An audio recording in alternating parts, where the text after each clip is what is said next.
അപ്പോൾ നാളെ നമ്മുടെ ഏഴാം ക്ലാസ്സിലെ ആദ്യത്തെ ടെക്സ്റ്റ് ബുക്ക് ഇപ്പം മാറി ഇറങ്ങിയതിന് ശേഷമുള്ള ആദ്യത്തെ എക്സാം ആണല്ലേ. അപ്പോൾ അതിന് വേണ്ടിയിട്ട് പെട്ടെന്ന്, അതായത് നിങ്ങൾ എക്സാമിന് പോണതിന് മുമ്പ് കാണത്തക്ക രീതിയിൽ ഒന്ന് ഷോർട്ടായിട്ടൊരു വീഡിയോ ചെയ്തിട്ടുള്ളതാണ് കേട്ടോ. എല്ലാ കണ്ടൻറ്റും ഉണ്ടാവും, എല്ലാ കുട്ടികൾക്കും എഴുതാൻ പറ്റുന്ന രീതിയിൽ. അപ്പോൾ കുഞ്ഞു കുഞ്ഞായിട്ടായിരിക്കും കാര്യങ്ങളൊക്കെ പറഞ്ഞിട്ട് പോവുക. ഇംഗ്ലീഷിൽ നാളെ വരാൻ ചാൻസ് ഉള്ള എല്ലാ ക്വസ്റ്റ്യൻസും ഉൾപ്പെടുത്തിയിട്ട് ഉള്ളതാണ് കേട്ടോ. 7th സ്റ്റാൻഡേർഡാണ്.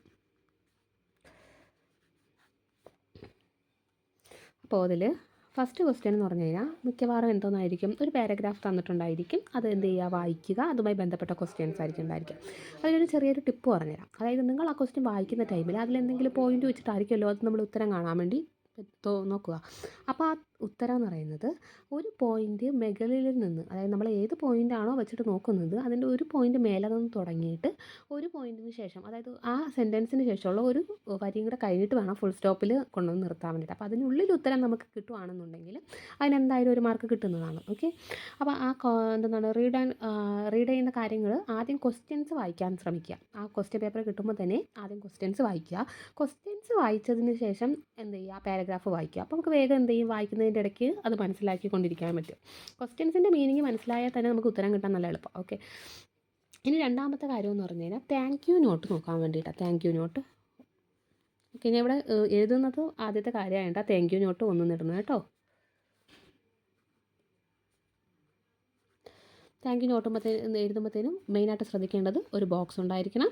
ഒരു ബോക്സിനുള്ളിൽ വേണം ആ കാര്യങ്ങളൊക്കെ എഴുതാൻ വേണ്ടിയിട്ട്. അതിൻ്റെ ഫസ്റ്റ് എന്തോന്നായിരിക്കണം, ഡിയർ എന്ന് പറഞ്ഞ് എഴുതിയിട്ട് ഓക്കെ നമുക്കൊരു പേര് കൊടുക്കാം. നിങ്ങൾക്ക് ഇഷ്ടമുള്ളത് അപ്പു, അമ്മു, ആര് വേണമെങ്കിലും കൊടുക്കാം കേട്ടോ. ഞാനിപ്പോൾ ടെസ്റ്റിൽ കൊടുത്തിട്ടുണ്ട്, കുട്ടേട്ടൻ തന്നെ കൊടുക്കുവാണ് കേട്ടോ. ഇനി അതിനുശേഷം I want to say thank U.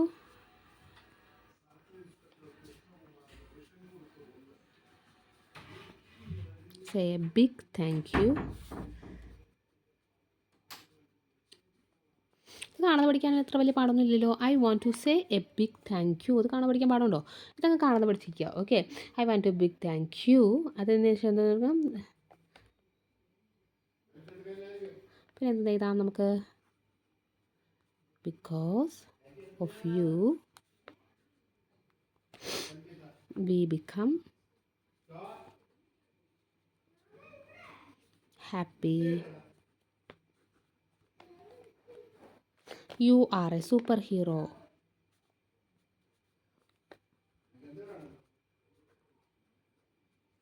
Hero with lots of love.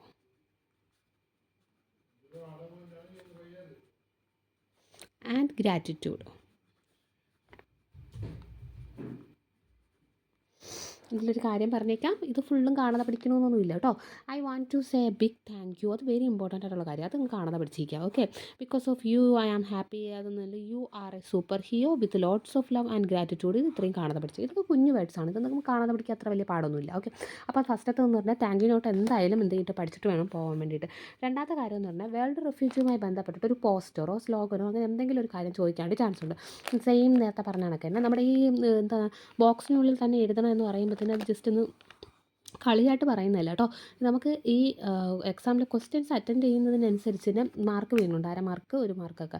അപ്പോൾ എന്ത് ചെയ്യുക, ഇപ്പോൾ അറിയാലോ പുതിയ നിയമം അനുസരിച്ചിട്ട് മാർക്ക് കുറയുന്നതിനനുസരിച്ച് കുട്ടികളെ തോൽപ്പിക്കാനൊക്കെ ചാൻസ് ഉണ്ട്. വീണ്ടും നമ്മളൊരു എക്സാം എഴുതേണ്ട ആവശ്യമില്ലല്ലോ.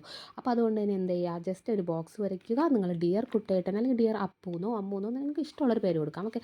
I want to say a big thank you. അത് മാത്രം കാണുന്നത് പഠിച്ചിരിക്കുക. കാരണം ഇത് നമുക്ക് താങ്ക് യു നോട്ടാണ്. അപ്പോൾ അതെന്തായാലും വേണം. പിന്നെ അതെന്ത് ചെയ്യുക, you are a super hero എന്നങ്ങനെ കുറച്ച് എന്ത് ചെയ്യുക, നല്ല നല്ല വേർഡ്സ് നമ്മൾ താങ്ക് യു നോട്ടല്ലേ, അപ്പോൾ നല്ല നല്ല വേർഡ്സുകൾ ഉൾപ്പെടുത്തുക. ഇനി രണ്ടാമത്തെ റെഫ്യൂജി, ഇത് സെയിം കാര്യം തന്നെയാണ്. ആദ്യം നിങ്ങൾ ശ്രദ്ധിക്കേണ്ട കാര്യം ഒരു ബോക്സ് ഉണ്ടായിരിക്കണം.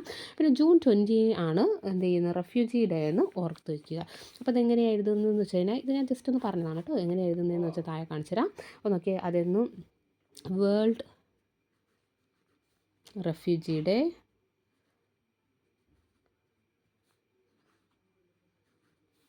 ജൂൺ 20 വലുതായിട്ട് എഴുതുക കേട്ടോ.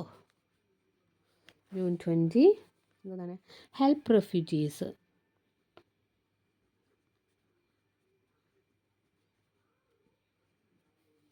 Let's be kind.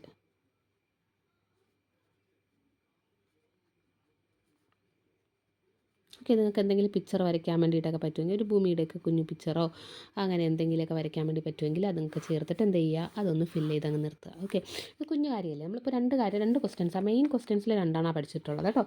അടുത്ത മൂന്നാമത്തെ ക്വസ്റ്റ്യൻ എന്ന് പറഞ്ഞു കഴിഞ്ഞാൽ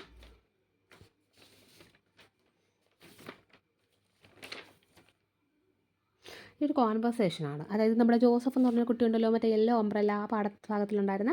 അപ്പം ജോസഫിനെ നമ്മുടെ ആ സിസ്റ്റർ, അതായത് ഹിലേറിയസിൻ്റെ സിസ്റ്ററും ജോസഫുമായിട്ട് സംസാരിക്കുന്ന ഒരു കോൺവെർസേഷൻ എഴുതാൻ വേണ്ടിയിട്ട് ഒരു ക്വസ്റ്റ്യൻ ആയിട്ട് വരാം. നമുക്കതെങ്ങനെയാണ് അറ്റൻഡ് ചെയ്യാൻ നോക്കാം. ഓക്കെ, അതായത് ഫസ്റ്റത്തെ സെൻറ്റൻസ് നമ്മളെ ടെസ്റ്റിൽ കൊടുത്തിട്ടുണ്ട്. അതിന് ശേഷമുള്ളത് എങ്ങനെയാണ് ചെയ്യുന്നത് എന്നുള്ള രീതിയിലാണ് പറഞ്ഞു തരണം കേട്ടോ.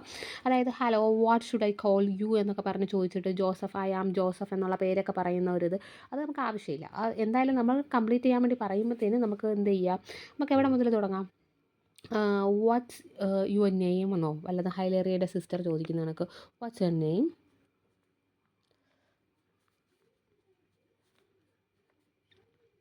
ക്വസ്റ്റ്യൻ മാർക്ക് ഇടുക.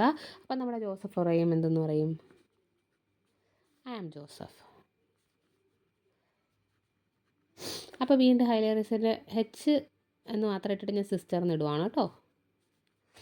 സിസ്റ്റർ എന്തെന്നാ പറയുക, ഓക്കെ, അതെന്താ പറയുക, why are you not playing with toys എന്ന് വല്ലതും ചോദിക്കാം. എന്തുകൊണ്ടാണ് ആ ടോയ്സുമായിട്ട് കളിക്കാത്തത്? കാരണം ടോയ്സും കൊണ്ടാണല്ലോ നമ്മുടെ ഹൈലേറിയയുടെ സിസ്റ്റർ വന്നത്. ഓക്കെ, അപ്പോൾ why are you not playing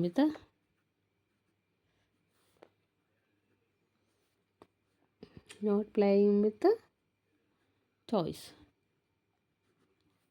അപ്പോൾ എന്തെന്നാ പറയുക, ഇത് എഴുതുന്നതിന് എന്തെങ്കിലും ഡൗട്ട് ഉണ്ടെങ്കിൽ ചോദിക്കണം കേട്ടോ കമൻറ്റ് ബോക്സിൽ. ഇത് TH ആണ്. അപ്പോൾ ജോസഫ് എന്തെന്നാ പറയുക, ഐ ഡോണ്ട് വാണ്ട് ടോയ്സ്, അല്ലേ, എനിക്ക് ടോയ്സ് വേണ്ട.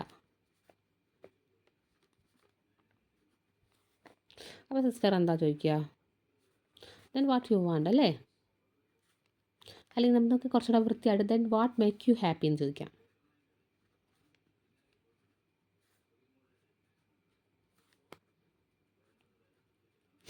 ജോസഫ് അപ്പം എന്തെന്നായിരിക്കും ആൻസർ പറഞ്ഞിട്ടുണ്ടായിരിക്കുക, ഓഫ് കോഴ്സ് അല്ലേ, യെല്ലോ അംബ്രല.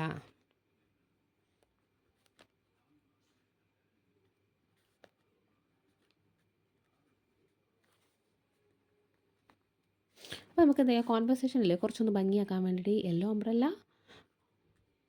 ആശ്ചര്യത്തോടു കൂടി ചോദിക്കുന്നു. അപ്പോൾ നമ്മൾ എന്ത് ഇടണം, ആശ്ചര്യ ചിഹ്നം കൊടുക്കണം, അല്ലേ, എക്സ്ക്ലമേറ്ററി മാർക്ക് കൊടുക്കണം. Okay, yellow umbrella why, because എന്തുകൊണ്ടാണ്, I saw my father with an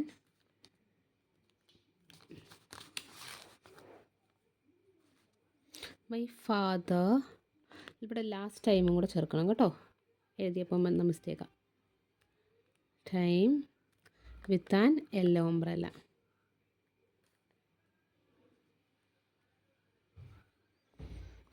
okay, ഇതിൽ നിങ്ങൾ പഠിക്കേണ്ടതായിട്ട് കേട്ടോ വാട്ട്സ് യുവർ നെയിം, അത് നമുക്ക് പഠിക്കേണ്ട ആവശ്യമുണ്ടോ, നമുക്ക് എല്ലാവർക്കും അറിയാവുന്നതാണ്. കുഞ്ഞു കുഞ്ഞു കാര്യങ്ങളായിട്ടാണ് പറഞ്ഞിരുന്നത്, കാരണം പഠിക്കാനുള്ള സമയമില്ലല്ലോ, എക്സാം പോകുന്നതിന് തൊട്ട് മുമ്പായിട്ടൊന്ന് നോക്കി പോകാൻ വേണ്ടിയിട്ടാണ് കേട്ടോ. ഐ ആം ജോസഫ്, അതും പഠിക്കേണ്ട ആവശ്യമില്ല. Why are you not playing with toys, എന്തുകൊണ്ടാണ് ടോയ്സിൻ്റെ കൂടെ കളിക്കാത്തത്, അത് നമുക്ക് ചോദിക്കാമല്ലേ. ഐ ഡോണ്ട് വാണ്ട് ടോയ്സ്, എനിക്ക് ടോയ്സ് വേണ്ട. Then what make you happy, നിനക്ക് എന്താ വേണ്ടത്, ആൻ അംബ്രല്ല, യെല്ലോ അംബ്രല്ല. കാരണം എന്താണെന്ന് ചോദിക്കുമ്പോഴത്തേന് പറയാം, because I saw my father with an yellow umbrella. ഞാൻ ലാസ്റ്റ് ടൈമായിട്ട് എൻ്റെ ഫാദറിനെ കണ്ടപ്പോൾ കയ്യിൽ എന്തുണ്ടായിരുന്നു, ഒരു യെല്ലോ അംബ്രല്ല. ബിക്കോസ് ഐ സാ my father last time with an yellow umbrella ആണ് കേട്ടോ. അപ്പോൾ ഇത് ഇങ്ങനെ കോൺവെർസേഷൻ എഴുതുക, ലാസ്റ്റ് എന്ത് ചെയ്യുക, താങ്ക് യു പറഞ്ഞിട്ട് നിർത്തുക. ഇനി ഒരു ലെറ്റർ എഴുതുന്നത് എങ്ങനെയാണെന്ന് നോക്കാം. അതായത് എന്തെങ്കിലും ഒരു മേരി ഹോം അങ്ങനെ എന്തെങ്കിലും ഒരു പേര് കൊടുക്കുക. Mary home XYZ street. പിന്നെ താഴെ എന്ത് ചെയ്യുക, ഡേറ്റ് കൊടുക്കുക. ഈ ഡേറ്റ് ഒന്നും എഴുതണ്ട കേട്ടോ, നിങ്ങൾ അത് ഡേറ്റ കൊടുക്കാനുള്ളത്. ഓക്കെ, 14/1/2025 യഥാർത്ഥ ഡേറ്റേ കൊടുക്കുള്ളൂ എന്നൊന്നും ഇല്ല കേട്ടോ. ഇനി അടുത്ത് എന്താണ്, ഡിയർ ഡാഡ്. അച്ഛൻ്റെ അടുത്ത് എന്തൊക്കെ ചോദിക്കാൻ വേണ്ടി പോയോ, ഹോപ്പ് യു ആർ ഫൈൻ. അച്ഛന് സുഖമാണെന്ന് വിശ്വസിക്കുന്നു എന്നൊക്കെ പറഞ്ഞിട്ട് ആരെഴുതുന്നതായിരിക്കണം അപ്പോൾ ഈ ലെറ്റർ ജോസഫ് എഴുതുന്നതായിരിക്കണം അല്ലേ അച്ഛന്. Hope you are fine.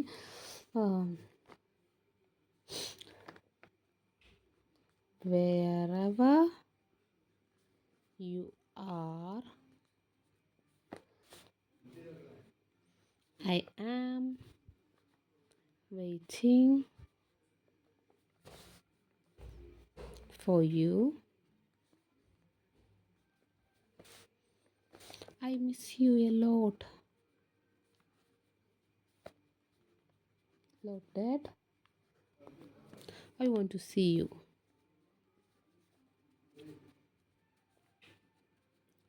കേട്ടോ, ഇതെന്ത് ചെയ്യുക, ലെറ്ററും എന്ത് ചെയ്യുക ഒരു ബോക്സിനുള്ളിൽ തന്നെയാണ് കേട്ടോ എഴുതേണ്ടത്.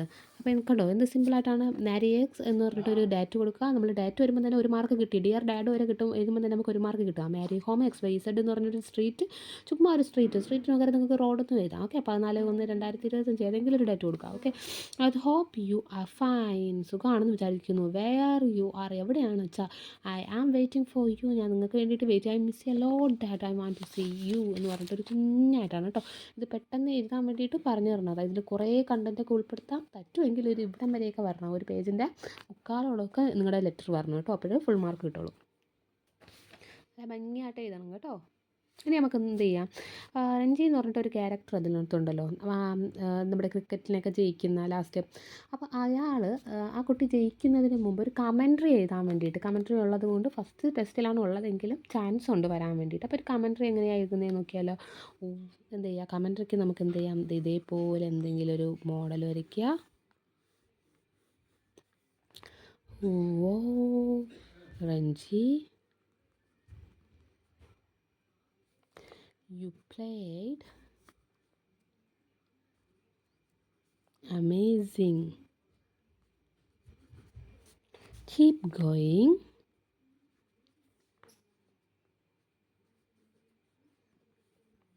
you are a star. നമുക്കിവിടെ എന്ത് ചെയ്യാം, ഇതേപോലുള്ള പിക്ചറൊക്കെ ഉൾപ്പെടുത്താം കേട്ടോ. Keep going, you are played, അതിൽ നിന്ന് യു ആർ എ സ്റ്റാർ. എന്നിട്ട് നമുക്ക് എന്ത് എഴുതാം, ലവ് ചിഹ്നമൊക്കെ ഇടാം. കാരണം ഇത് കമൻട്രി ആണ്. നമുക്കിവിടെ എന്ത് ചെയ്യാം, കുഞ്ഞു കുഞ്ഞു സ്റ്റിക്കറുകൾ, സ്മൈലി ഒക്കെ ഉൾപ്പെടുത്താം കേട്ടോ. ഇനി നമുക്ക് അഥവാ ഒരു സ്പീച്ച് വരുവാണെങ്കിൽ തോന്നുവാണ്, അവിടെ സ്പീച്ച് എന്തെങ്കിലും ഒന്ന് തരാൻ തോന്നുവാണെങ്കിൽ എന്തൊക്കെ കാര്യങ്ങളാണ് ആദ്യം എന്ത് ചെയ്യുക, ഗുഡ് മോർണിംഗ് പറയാൻ മറക്കരുത്. ഗുഡ് മോർണിംഗ് എഴുതുക. ബോക്സിൻ്റെ ഒന്നും ആവശ്യമില്ല കേട്ടോ. പിന്നെ അതിനുശേഷം എന്തെന്ന് എഴുതുക, respect teachers and my dear friends. Okay, ഇത് ഇത്രയും എഴുതുക. എന്നിട്ട് എന്ത് ചെയ്യുക, കണ്ടൻറ്റ് എന്താണോ തന്നിട്ടുള്ളത്, I am here to talk about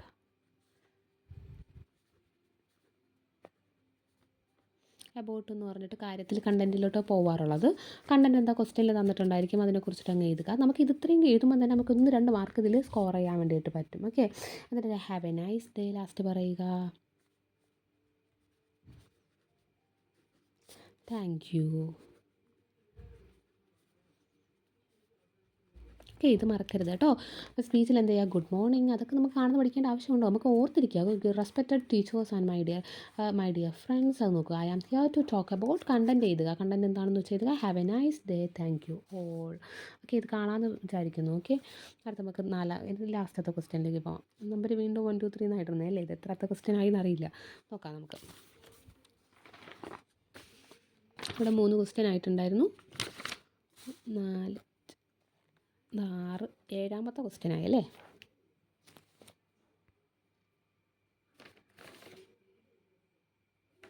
നമുക്കൊരു ഇമെയിലും കൂടെ ഈ പാഠഭാഗവുമായി ബന്ധപ്പെട്ടിട്ട് ഇതിൽ പഠിക്കാനുള്ളതൊരു ഇമെയിൽ ഉള്ളത് കൊണ്ട് തന്നെ ചിലപ്പോൾ ഇമെയിൽ വരാൻ ചാൻസ് ഉണ്ട്. ഇമെയിൽ എഴുതുമ്പോൾ എന്തായാലും എന്ത് ചെയ്യണം, ഒരു ബോക്സിനുള്ളിൽ തന്നെ ആയിരിക്കണം, നല്ല വൃത്തിയായിട്ട് പെൻസിൽ സ്കെയിലൊക്കെ കൊണ്ടുപോകണം കേട്ടോ. ബോക്സിനുള്ളിൽ തന്നെ നല്ല വൃത്തിയായിട്ട് വരച്ചിട്ട് എഴുതുക. നമുക്കിത് 2 എഴുതണം. 2 എന്ന് പറഞ്ഞിട്ട് xxx123@gmail.com അല്ലേ, ഇങ്ങനെ ഒരു ഇത് വേണം. പിന്നെ എന്താ എഴുതേണ്ടത്, പിന്നെ ഫ്രം എന്നൊന്നും വേണ്ട കേട്ടോ. സബ്ജക്റ്റ് എഴുതുക. സബ്ജക്റ്റ് എന്തോന്നായിരിക്കും, കംപ്ലയിൻറ്റ് റിഗാർഡിങ്, എന്തെങ്കിലും ഒരു കംപ്ലയിൻ്റ് ആയിരിക്കും. ഓക്കെ, അല്ലെങ്കിൽ ക്വസ്റ്റ്യനിൽ കറക്റ്റായിട്ട് തന്നിട്ടുണ്ടായിരിക്കും. ഓക്കെ, അതെന്താണെന്ന് വെച്ച് കഴിഞ്ഞാൽ നോക്കി എഴുതാൽ മതി. ഈ കംപ്ലയിൻറ്റ് റിഗാർഡിങ് പഠിച്ചു വയ്ക്കുന്നത് നല്ലതായിരിക്കും. ഇതിൽ സ്കൂട്ടറൊക്കെ കംപ്ലയിൻറ്റ് ആയതുകൊണ്ടാണെങ്കിൽ കംപ്ലയിൻറ്റ് റിഗാർഡിങ് ന്യൂ ബൈസൈക്കിളിനോ സ്കൂട്ടറിനോ എന്താണെന്ന് വെച്ച് കഴിഞ്ഞാൽ അതവിടെ ഇൻക്ലൂഡ് ചെയ്താൽ മതി. പിന്നീട് ഒരു സർ എഴുതുക, കണ്ടൻറ്റ് ഫുള്ളും എഴുതുക. എഴുതി തീർന്നതിന് ശേഷം ഈ സറിൻ്റെ നേരെ താഴെയായിട്ട് നമ്മുടെ നെയിം എഴുതാൻ മറക്കരുത്. ഓക്കെ, നെയിം എഴുതുക. ഇത്രയും തന്നെയാണ്. നമ്മൾ സിഗ്നേച്ചറും നമ്മൾ ലെറ്ററിൽ ഇടുന്നത് കണക്ക് ഇമെയിലിൽ സിഗ്നേച്ചറിന് പകരം യൂസ് ചെയ്യുന്നതാണ് നെയിം ലാസ്റ്റ് എഴുതുക. ഓക്കെ, ഇതെന്ത് ചെയ്യുക, ഇത്രയും തന്നെയാണ് കണ്ടൻറ്റ് ഉള്ളത് കേട്ടോ. അപ്പോൾ എന്ത് ചെയ്യുക, എല്ലാവരും നന്നായിട്ട് പഠിച്ചിട്ട് പോവുക, നന്നായിട്ട് പരീക്ഷ എഴുതുക. ഓക്കെ, പേടിയൊന്നും വേണ്ട. ക്വസ്റ്റ്യൻ പേപ്പർ നന്നായിട്ട് വായിച്ചിട്ട് ഓരോ ക്വസ്റ്റ്യനും മനസ്സിലാക്കിയത് സ്പീച്ചാണോ റൈറ്റപ്പ് ആണോ എന്താണെന്ന് മനസ്സിലാക്കിയിട്ട് ആൻസർ ചെയ്യാൻ ശ്രമിക്കുക. Okay, thank you, bye bye.